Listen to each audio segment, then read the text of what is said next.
हम देखते हैं कि हमारी कायनात के अंदर एक तरतीब है, कुछ लॉज हैं। हसन फरीद इनका नाम है, पिछले 15-16 साल से पढ़ा रहे हैं और ये कहते हैं मैं पढ़ाता नहीं हूँ, मैं सिखाता हूँ। इनकी जो वीडियोस हैं वो सोशल मीडिया पर वायरल हो रही हैं। हसन फरीद साहब के पास ऐसा क्या मुख्तलिफ है कि बच्चे इनके पास खुद खचाखच आते हैं और इनके पास बड़ी दिलचस्पी के साथ पढ़ते हैं, इनकी कहानी इनकी जुबानी सुनते हैं। उर्दू पॉइंट की वीडियोस देखने के लिए हमारा चैनल सब्सक्राइब कीजिए और बेल के आइकन पर क्लिक कीजिए ताकि आप हमारी तमाम आने वाली वीडियो से बाखबर रह सकें। ये क्या है activity based learning, ABL? Farooq भाई, थोड़ी देर के लिए इमेजिन करें कि मैं उस्ताद नहीं बल्कि आप उस्ताद हैं और आपने किसी जगह पर बड़ी अच्छी बिरयानी खाई है। आप मुझे कन्वे करना चाहते हैं कि यार वो बिरयानी कैसी थी। ये एक मुश्किल काम है। आप उसको कन्वे करने के लिए मुझे उसके डिफरेंट एट्रीब्यूट्स बताते हैं, डिफरेंट खसूसियात बताते हैं। आप मुझे कहते हैं कि भाई गर्म थी, उसमें से धुआं निकल रहा था, चावल बड़ा लंबा था, स्पाइसी थी, ये सारी चीज़ें आप बताते हैं। लेकिन इतना कुछ बताने के बावजूद I still can not taste that biryani. मैं अभी भी उसका जायका नहीं महसूस कर सकता। सारी बातें करने की बजाय अगर आप सिर्फ एक चम्मच बिरयानी मुझे खिला दें तो आप समझें कि आपको वो सारी बातें कहने की ज़रूरत ही नहीं थी। आसान अल्फाज में यही एक्टिविटी बेस्ड लर्निंग है। यानी एक्टिविटी बेस्ड लर्निंग क्या है कि अगर आप जनरेटर पढ़ाने जा रहे हैं तो जनरेटर लेकर क्लास में दाखिल हो, अगर आप मोटर पढ़ाने जा रहे हैं तो मोटर लेकर क्लास में दाखिल हो। तो ये है बेसिकली एक्टिविटी बेस्ड लर्निंग। उसका नाम ही बता रहा है कि एक्टिविटी के ज़रिए आप हर चीज़ पढ़ाएंगे। तो ये आप कब से कर रहे हैं ये काम? मतलब बाकी आम टीचर तो जो फिज़िक्स केमिस्ट्री हमने भी पढ़ी है वो आते हैं वाइट बोर्ड पे लिखते हैं और हमें फार्मूले और बाकी चीज़ें बता के चले जाते हैं। ये आप कब से कर रहे हैं और ये अहम क्यों है? क्योंकि इससे सीखने में ज़्यादा मदद मिलती है। जी, एक्टिविटी बेस्ड लर्निंग के फ़ायदे तो बहुत से। मैं इसको तकरीबन यूँ समझ लें कि रेगुलर बेसिस पर तो कोई 5-6 साल से करा रहा हूँ। वैसे मुझे पढ़ाते हुए तकरीबन 16-17 साल हो गए। तो पिछले 5-6 साल से मैंने कोशिश किया कि इसको रेगुलर बेसिस पर क्लास में हम जो है ना लेकर चलें। जहाँ तक ABL का यानी एक्टिविटी बेस्ड लर्निंग का फ़ायदा है तो उस में सबसे जो पहला फ़ायदा है ना वो ये है कि बच्चे यहाँ पर ऐसा समझते हैं जैसे जो साइंस है वो कहीं खला में है। यानी साइंस के लिए वो रॉकेट को इमेजिन करते हैं, वो सैयारों को, सितारों को, कहकशाओं को इमेजिन करते हैं। तो मैं चाहता हूँ कि मैं उनको बताऊँ कि भाई साइंस कोई खला की चीज़ नहीं है, कोई एलियन टाइप चीज़ नहीं है। ये तो वो चीज़ है जो आपके इर्द गिर्द हर जगह मौजूद है। आपके किचन में, आपके ड्राइंग रूम में, आपके डेकोरेशन पीसेस में, आपकी रोज़मर्रा ज़िंदगी में, हर चीज़ के अंदर फ़िज़िक्स का ही कोई ना कोई प्रिंसिपल मौजूद है। तो ये असल में हमारी ख्वाहिश है, हमारा मकसद है कि बच्चों को जब तक ये सेंस नहीं जाएगी तब तक वो उस चीज़ को उस मज़े से पढ़ नहीं सकते। यानी अगर आप एक ऐसी चीज़ पढ़ रहे हैं जो आपके इर्द गिर्द कहीं है ही नहीं या उसका कोई फ़ायदा नहीं, प्रोडक्टिविटी नहीं है, तो आप सोचिए कि आप उसको किस हद तक इंटरेस्ट से पढ़ सकते हैं। बाकी इससे हमें कुछ और भी बेनिफिट्स मिलते हैं। वो बेनिफिट्स क्या हैं? कुछ चीज़ें ऐसी होती हैं फ़ारूक भाई जो आप लोगों के लिए इमेजिन करना मुश्किल होती हैं। यानी उन्हें कहते हैं काउंटर इंट्यूटिव थिंग्स। लाइक आपका दिमाग कुछ कह रहा है और हकीकत कुछ और है। मैं मिसाल आपको देता हूँ। जैसे मैं अगर आपकी उंगली पर इस परिंदे को रखूँ तो मैं आपको इस परिंदे को छोड़ने से पहले आपसे पूछता हूँ कि ये किस साइड पे गिरेगा? ये इस साइड पे गिरेगा। इस साइड पे गिरेगा। तो मैं अब इसको छोड़ने लगा लेकिन ये नहीं गिरा। ये काउंटर इंट्यूटिव एक चीज़ थी। अगर मैं ये किताब में पढ़ाऊँ तो शायद आप इसको समझ ना पाएँ, लेकिन अब ये आपको सारी ज़िंदगी याद रहेगी। ठीक है, ये कॉन्सेप्ट असल में क्या है? सेंटर ऑफ ग्रेविटी है। यानी हर जिस्म में, हर ऑब्जेक्ट में एक ऐसा पॉइंट होता है जिसे मैं जादुई पॉइंट कहता हूँ। यानी वो ऐसा पॉइंट है जिस पर आप किसी भी ऑब्जेक्ट को अगर सपोर्ट दे दें तो वो बैलेंस रहेगा, गिरेगा नहीं। तो इसकी चोंच में असल में सेंटर ऑफ ग्रेविटी था जो कि आपको लग रहा था ऐसा नहीं है। तो ये काउंटर इंट्यूटिव चीज़ थी। या इसी तरह से अगर आप देखें दोबारा से, अब आप फिर सोच रहे होंगे कि ये पीछे को गिर जाएगा क्योंकि इसकी एक टांग पीछे को है, लेकिन जब मैं इसको छोड़ता हूँ तो ये बैलेंस है, और ना सिर्फ बैलेंस है, अच्छा खासा बैलेंस है, अपनी पोजीशन पर वापस आ जाता है। तो ये हमारे पास बेसिकली सेंटर ऑफ ग्रेविटी का कॉन्सेप्ट है। तो अब शायद मैं वैसे आपको सेंटर ऑफ ग्रेविटी बता रहा हूँ कहीं पर, लेकिन तो मेरे 5 मिनट के बाद आपने भूल जाना था, लेकिन अब आपको सारी जिंदगी याद रखेगा कि हर ऑब्जेक्ट के अंदर एक ऐसा पॉइंट होता है। तो ये ABL का फ़ायदा होता है कि जब चीज़ में आप खुद एक चीज़ के तजुर्बे से गुजरें, एक्सपीरियंस करें एक चीज़ को फिजिकली, वो आपको लॉन्ग टर्म याद रहती है।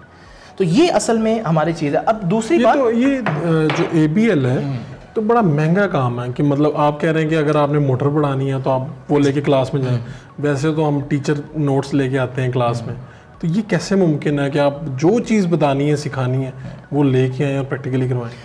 ABL का अभी तक इतना ज़्यादा प्रमोट ना होने की एक वजह असल में यही है कि जितना एक्सपेंसिव है, जैसे ये इंस्ट्रूमेंट्स मैंने आपको दिखाया ये थाउजेंड्स में हैं, यहाँ अवेलेबल नहीं है। बाहर से जब ये इंपोर्ट करता हूँ मैं तो इसमें लाइक इतने की ओरिजिनल प्राइस नहीं होती जितना शिपिंग कॉस्ट जो है ना वो इसकी आ जाती है। आपने अपनी कोई लैब बनाई हुई है? हाँ जी, मैंने एक लैब बनाई हुई है और उसमें मैं तकरीबन पिछले 10 साल से थोड़ी थोड़ी करके चीज़ें अपनी सैलरी में से थोड़ी एक मैंने अमाउंट फ़िक्स की हुई है जिससे मैं चीज़ें ख़रीदता हूँ।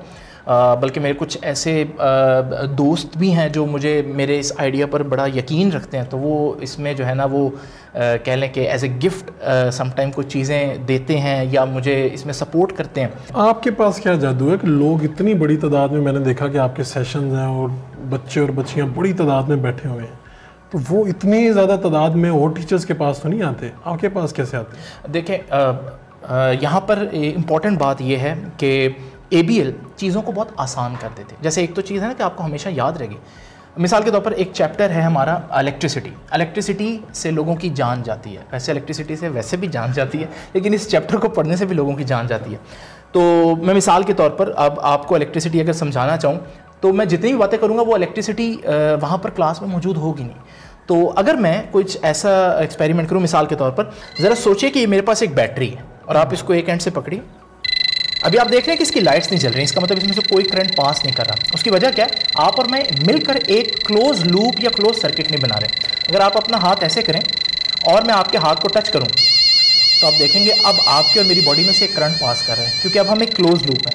और जैसे ही मैं हाथ डालूंगा तो अब करंट नहीं पास करेगा। दरअसल ये वही एग्जाम्पल है जो आप रियल लाइफ में आप स्विच ऑन और स्विच ऑफ करते हैं। यानी ये मैंने स्विच ऑन किया, सर्किट क्लोज हुआ, और जैसे ही मैं स्विच ऑफ करता हूँ किसी भी चीज़ का तो वो असल में इस वजह से बंद हो जाती है कि सर्किट क्लोज नहीं रहता। तो जो परिंदा बैठा होता है तार के ऊपर, उससे करंट क्यों नहीं लगता? तो वो दरअसल यही बात है कि जब परिंदा जो है वो यहाँ पर बैठा हुआ है तार पर तो सर्किट क्लोज नहीं हो रहा, लेकिन अगर जैसे ही वो परिंदा पर जो है वो फड़फड़ाता है तो वो पर साथ वाली तार को टच हो जाता है। अब जैसे ये साथ वाली के तार को टच हुआ तो अब क्योंकि सर्किट कंप्लीट हो गया तो एक करंट पास होना शुरू हो जाता है, जिसकी वजह से वो जल जाता है। और हम अगर तार को लगाते हैं तो हमें अगर आप भी तार को पकड़ के लटक जाए तो आपको भी करंट पास, आपको क्योंकि सर्किट कंप्लीट नहीं होगा, क्योंकि आप तार को पकड़ के लटक गए और आपके नीचे हवा है जिसमें से करंट पास नहीं कर सकता, तो इस वजह से सर्किट क्लोज नहीं होगा। लेकिन अगर आपने तार को पकड़ा और ज़मीन को टच हो रहे हैं तो फिर क्योंकि सर्किट जो है वो कंप्लीट हो जाएगा, चार्जेस को फ्लो होने का टाइम मिल जाएगा, तो इस वजह से हमारे पास। इसलिए हमारे बड़े कहते हैं कि आपने रबड़ की वो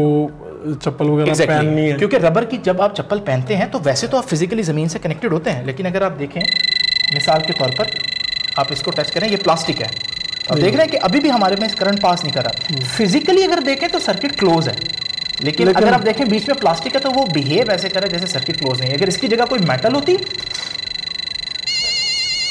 इस वजह से हम मेटल को अवॉइड करते हैं, और जब भी कभी मेटल की कोई चीज़ जो है वो हम किसी ऐसी स्विच वगैरह में ऐड करें तो बहुत ज़्यादा मसला होता है। तो ये दरअसल वो चीज़ है जो एक्टिविटी बेस्ड लर्निंग है। तो आप समझा सकते हैं ये क्या है जी, इससे क्या? ये हमारे पास जैसे ये है न्यूटन्स क्रेडल कहते हैं इसे। इसमें आप हम बच्चों को ये समझाते हैं कि जो आपकी कायनात है उसके अंदर जितनी भी चीज़ें उसके पीछे एक कानून है। चीज़ें इत्तफाकन नहीं हो रही, रैंडमली बेतरतीबी से नहीं हो रही। ऐसा नहीं होता कि कभी एक ही चीज़ का रिजल्ट कुछ और आ जाए, कभी एक ही रिजल्ट का कुछ और आ जाए। हम देखते हैं कि हमारी कायनात के अंदर एक तरतीब है, कुछ लॉज हैं। आप जब भी कोई कोलिजन होगा, दो चीज़ें टकराएंगी तो उसके अंदर भी कुछ लॉज है। मिसाल के तौर पर जब हम देखते हैं ये एक बॉल जब इससे टकराएगी तो आगे 2 बॉल्स भी जा सकती हैं, 3 भी जा सकती हैं, लेकिन मैं देखता हूँ कि सिर्फ एक बॉल आगे जा रही है। ठीक है, यानी एक बॉल का ही इम्पैक्ट जनरेट कर रही है। अगर मैं इसकी जगह 2 बॉल्स करूँ तो आगे भी 2 बॉल्स जा रही है। यानी ये हमारी फितरत, हमारी जो कायनात है उसकी फितरत में ये चीज़ रख दी गई है। यही फिजिक्स है, यही साइंस है। अब आप सोचिए कि अगर मैं 3 बॉल्स यहाँ पर हिट करूँ तो अब आप कहेंगे कि यार वहाँ पर तो हैं ही 2 बॉल्स, तो यहाँ आकर कायनात को कंफ्यूज हो जाना चाहिए, अब वो रिजल्ट नहीं दे सकती। लेकिन ज़रा देखें होता क्या है कि जब 3 बॉल्स हिट करती हैं तो 2 तरफ 3 जाएंगे। तो ये किस लिए? ये उस लॉ की वजह से है जो फितरत के अंदर, हमारी कायनात की फितरत के अंदर रख दिया गया। ये वो कानून फितरत जिन्हें हम कहते हैं, ये लॉज ऑफ फिजिक्स इन्हें कहते हैं। ये बाकी आपके पास जो चीज़ें इनसे क्या पढ़ाते हैं, क्या सिखाते हैं? ये एक म्यूजिकल इंस्ट्रूमेंट है। इस म्यूजिकल इंस्ट्रूमेंट से मैं ये समझाता हूँ कि कुछ आवाज़ें बारीक और कुछ आवाज़ें भारी होती हैं। जैसे बच्चों की आवाज़ और औरतों की आवाज़ बारीक होती है, मर्दों की आवाज़ थोड़ी भारी होती है। तो उसका क्या असल ये जो आवाज़ का श्रिल होना या बारीक होना है या ग्रेव होना या भारी होना है, इसका ताल्लुक़ किस बात से? तो इसका ताल्लुक़ किसी भी बॉडी की लेंथ से होता है, लंबाई से होता है। ठीक है। यानी आप देख रहे हैं कि यहाँ पर हमारे पास बहुत सी जो तारें हैं नज़र आ रही हैं आपको। ये जो स्ट्रिंग है इसकी लंबाई काफ़ी कम है, तो अगर आप इसकी आवाज़ सुने तो इसकी आवाज़ काफ़ी बारीक होगी। ठीक है। लेकिन इस स्ट्रिंग को अगर हम देखें तो इसकी लंबाई क्योंकि ज़्यादा है तो इसकी आवाज़ जो है वो काफ़ी भारी होगी। ठीक है। तो आवाज़ का ताल्लुक जो है पैदा हो रही है वाइब्रेट करती हुई बॉडी के साइज पे डिपेंड, साइज पर, लेंथ पर डिपेंड करता है। तो इससे सारे म्यूजिकल इंस्ट्रूमेंट इसी एक सिंपल असूल पर, यानी हज़ारों म्यूजिकल इंस्ट्रूमेंट्स हैं लेकिन उनके पीछे एक ही असूल है। अगर आप देखें और भी म्यूजिकल इंस्ट्रूमेंट्स देखें, ज़ाइलोफोन देखें तो उसमें भी एक जो है प्लेट बड़ी होती है और आहिस्ता आहिस्ता प्लेट छोटी होती रहती है। वो क्या है? बॉल और पेंसिल। अच्छा, ये भी वही चीज़ है जैसे मैंने अभी आपको बताया। पेंसिल और बॉल। हाँ जी, ये मैंने आपको बताया कि सेंटर ऑफ ग्रेविटी। अब ये भी सेंटर ऑफ ग्रेविटी को एक्सप्लेन करने वाला एक टॉय है लेकिन एक्सपेंसिव है, बाहर से इंपोर्ट किया। लेकिन अब हम बच्चों को अगर सिखाना चाहिए सेंटर ऑफ ग्रेविटी घर की चीज़ों से, तो हम घर की चीज़ों से भी समझा सकते हैं। ज़रा दोबारा से आप अपनी उंगली कीजिएगा। अब मैं फिर से पूछता हूँ कि ये कहाँ को गिरेगा? आपने याद है बचपन में हम पेंसिल बैलेंस करना हमारा सबसे बड़ा ख्वाब होता था, हम करते थे, वो 1 सेकंड से ज़्यादा नहीं होती, वो फ़ौरन गिर जाती है। तो ये भी आपके ख्याल में गिर जाएगी, और कहाँ को गिरेगी? इस तरफ को, क्योंकि ये स्ट्रिंग आपको ऐसे नज़र आ रही है। तो मैं गिराने लगा इसको, ये नहीं गिरी। ये इस तरह से डिज़ाइन किया गया कि इसका सेंटर ऑफ ग्रेविटी इसकी निब में आ रहा है, इसके सिक्के में आ रहा है। तो यहाँ पर वही चीज़ जो मैं इस एक्सपेंसिव इंस्ट्रूमेंट से बता रहा हूँ, यहाँ सिर्फ एक पेंसिल, ये शायद 50 या 100 रुपए के अंदर आपकी देसी तरीका। देसी तरीका। ठीक है। हसन साहब, टीचर्स के लिए कोई मैसेज देना चाहेंगे? अब टीचर्स हमारे किसी भी कौम का मेरे ख्याल है सबसे इम्पोर्टेंट कह लें एसेट जो है वो टीचर ही हैं। तो डेफिनेटली मुझे बहुत से टीचर्स कांटेक्ट करते हैं और वो पूछते हैं कि आपने ये चीज़ कैसे ली, कहाँ से ली, कैसे बनाई। तो बस मैं उनको यही कहना चाहूँगा कि मैं अंडरस्टैंड करता हूँ कि हम असातिज़ा के एंड पर बहुत से मसाइल हैं, हमें इदारे उस तरह से सपोर्ट नहीं करते, हम इतना ख़र्चा नहीं कर सकते कि हम ये चीज़ें टॉपिक वाइज हर टॉपिक पर बनाएं। लेकिन फिर भी जहाँ तक हम जा सकते हैं वो ज़रूर करें। जैसे मैंने आपको बताया कि बहुत सी चीज़ें ऐसी हैं जो आपके घर के अंदर ऑलरेडी मौजूद हैं, तो कम से कम उनको लेकर ज़रूर क्लास में जाए ताकि बच्चे इंजॉय करें। बहुत शुक्रिया आपका। बिल्कुल हसन फरीद, ये पढ़ाते हैं और बच्चे शौक़ से पढ़ते हैं। अगर यही जज्बा और यही लोग इसी तरह से पढ़ाना शुरू कर दें और बच्चे पढ़ना शुरू कर दें तो इस कौम को तरक्की करने से कोई नहीं रोक सकता। अपने मेज़बान फ़ारूक वड़ाइच को इजाज़त दीजिए। अल्लाह ने के बाद।